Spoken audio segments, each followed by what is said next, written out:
Hi guys, welcome back. It's your host Craig. Today we're going to be taking a look at Resident Evil 2's short demo. This demo, I have to say, I wish was a lot longer. It was absolutely amazing. That's my overall thoughts of it as well. We will go into detail about certain things I liked and of course the new kind of looks to the game as well.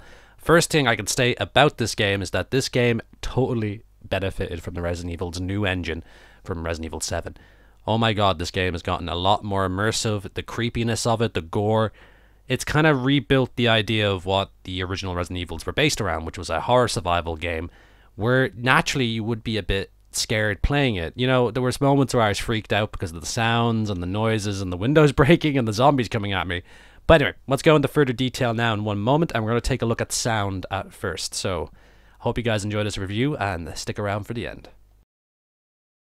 Okay guys, now with talking with the sound and the ambience and stuff like that, this is really important in a Resident Evil game. Coming from Resident Evil 2 from back on the PS2, that was naturally a scary game to me when I was a lot younger. Resident Evil 1 was also terrifying. And of course I played other survival horror games like Silent Hill and whatnot, but Resident Evil 2 really hit the spot with me because that was my first real big introductions to video games with zombies in it. And I fell in love with the series ever since. And with that in mind, the total beautiful noises, the dripping water down even to squishing on blood and as well, and checking out like just different areas is really immersive, and it's incredibly and beautifully done in my honest opinion. I had an overall amazing experience with this, so we're just going to look at some fine examples of the sound and ambience, and then we're going to go back on that in one moment.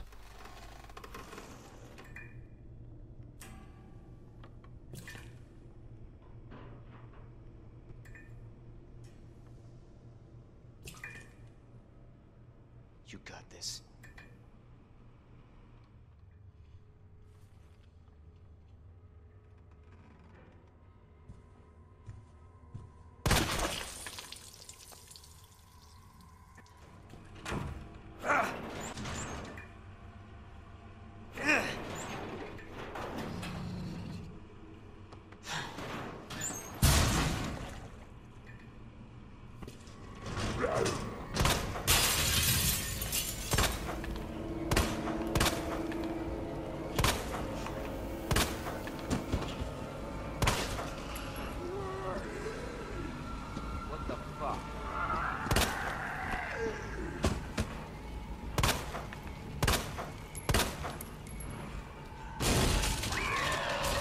Jesus! They're everywhere!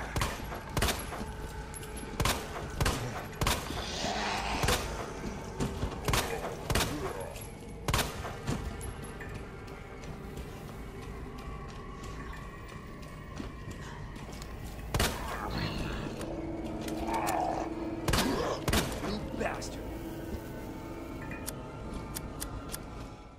So getting past all the ambient moments and stuff like that, this game truly is benefiting from the Resident Evil 7 engine. It's quite a unique experience now. Revitalizing that game that came out on the PS1 has been marvelous. Of course, I do miss the original camera angles and movement, but getting a lot of references from the Resident Evil 4 and of course a little hint towards some other Resident Evil games you might have not played or have played. Giving one of the examples right now of how the graphics engine works really well, this little interactive scene here is a prime example. Have a look at the level of detail on this. This is truly beautiful, to be honest. Resident Evil 7 was a very good game. And this being like, you know, I was more of a big fan of the zombie genre of the games anyway. This is truly like a horrifying moment. I looked at it and I went, oh shit, that is something to worry about. And I did shit my pants when that can rolled across the ground.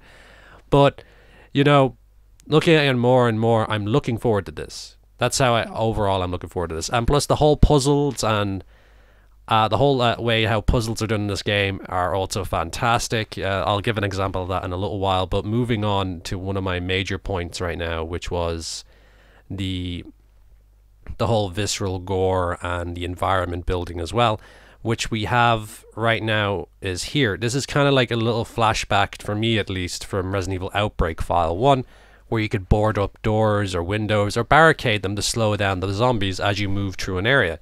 I thought that was really neat. I think they did it in Resident Evil 7 as well. I'm so sorry, but my experience on that game wasn't too as depth as I was a big fan of the original series. But, you know, overall, it's showing to be a really interesting game. And in certain scenes like this, where, you know, I should be expecting a jump scare, I'm thrown off because I'm really distracted by the general sound, the music, and my footsteps, and my own heart rate when that zombie jumped at the window and then came through it. And also going back to a classic tactic as well, taking out your combat knife and slicing up people like no tomorrow until they die. But with the added survival elements in this, which have been expanded on, where you can actually make your own ammunition, which would make sense for most people. And of course, moving in with the combat knife can actually dull over time, which adds in a bit of like, you know, I really need to take care of this. As far as I can remember, with certain weapon mods and stuff like that from the original Resident Evil series, you can like modify your weapons. If I had an example one, I'm pretty sure Leon S. Kennedy's main primary weapon, which is the Matilda, can also get an automatic function or a burst fire function with a stock. So I'm hoping to see a return of that. And, you know, some classic weapons as well, like its classic Desert Eagle, the pump action shotgun, maybe even the crossbow, but I really hope I get my hands on the Mach 11 again. But anyway, let's move on to some really important scenes I have to find out and some character redevelopment and design.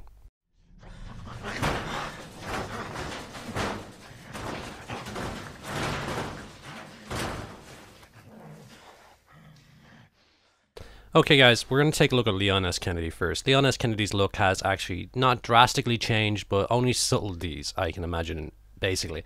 So, when you first played the original Resident Evil 2, Leon S. Kennedy was kind of in a different version of the RPD uniform, different from the regular on-the-beat officers. He was technically going to be a member of the new SWAT team, I believe, if I remember my Resident Evil lore correctly. And also, of course, references to Kevin from Resident Evil Outbreak, who was one of the main characters that you could choose to play as, also wore a similar uniform to Leon. And, of course, his flak jacket has now been replaced with more of a conventional bulletproof vest. Of course, the shields are on his arms now, which might, you know, adds a nice bit of adding to it. And, of course, he's wearing knee pads and elbow pads. His fingerless gloves have returned. And he's quite a young-looking Leon S. Kennedy, the one a lot of people, I can imagine, are not used to seeing because they've either played Resident Evil 6 or so on and so forth. Okay, that's pretty much Leon's look down there done. I like the subtleties that they've done for it, and of course I like the idea that he's quite young in this because it is 1998. And adding on to this, apologies once again, but you can check it out online and stuff like that. I just didn't get enough time to look at Claire Redfield's new outfit and look properly or get photos or videos, so apologies about that. But generally my overall contrast to the story is that it's very interesting looking. Instead of having the kind of classic look she had back in the original Resident Evil 2, they've given her a more modern look, which overall is not a bad thing. Claire Redfield's still going to be a badass in this game because, you know, her story arc is pretty good and she was fantastic in Code Veronica X as well. But adding into the very big differences in her look, Claire Redfield is now wearing more of the style that she wore in the Resident Evil game that featured Barry Burton, instead of, you know, classic Resident Evil 2. Overall, the subtle changes with Claire Redfield don't bother me too much because, once again, great character to play as, and I can't wait to play her story route alongside Leon's. So, adding in now, we also have Dr. William Birkin as well, has made a different change. He kind of looks how I imagined, but my only little complaint is his voice doesn't really match his character. Also, the wife of Dr. Burton as well is featuring in the game as well, and spoiler alerts if you haven't played the game. And now moving on to Ada Wong.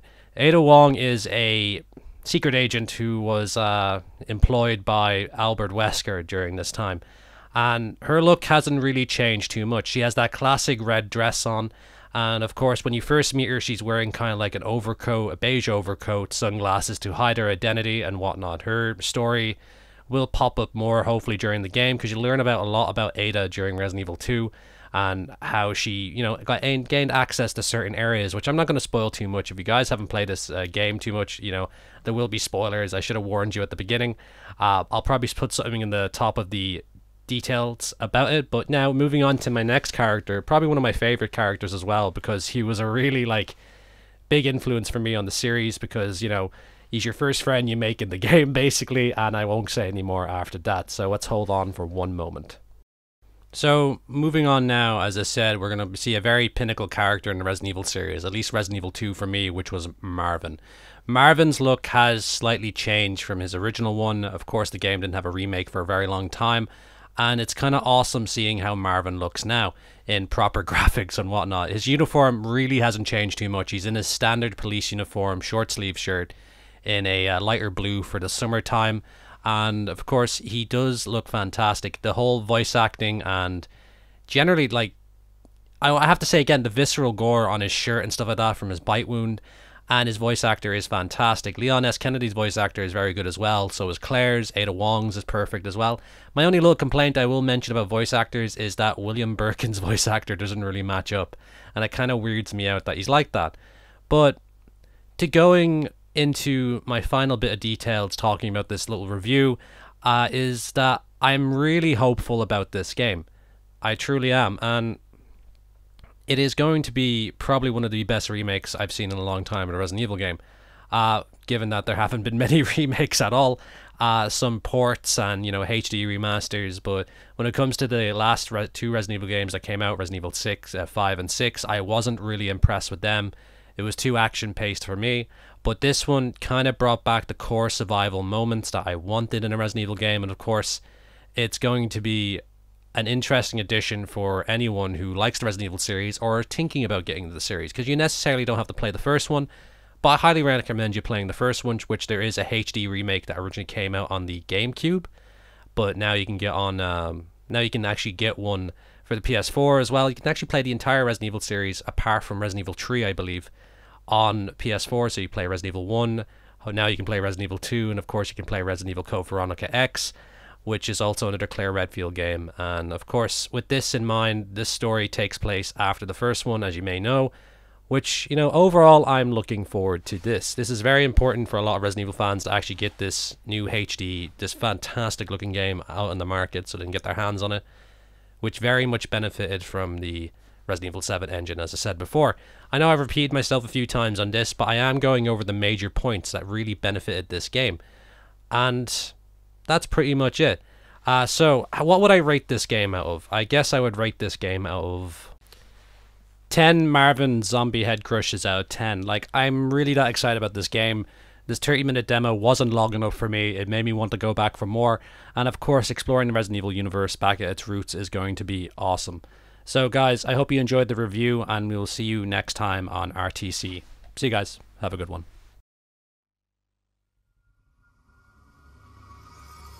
I want to find out what's happening here. She's the one at Umbrella responsible for unleashing the virus. Seems to be evolving much faster than expected. You gotta be kidding me. God only knows what's down here. What the hell? It'll be all over soon.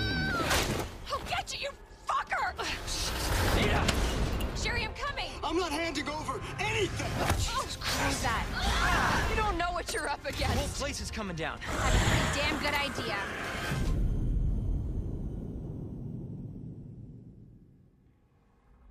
This is Hunk from Alpha Team. Man, I thought you were all wiped out.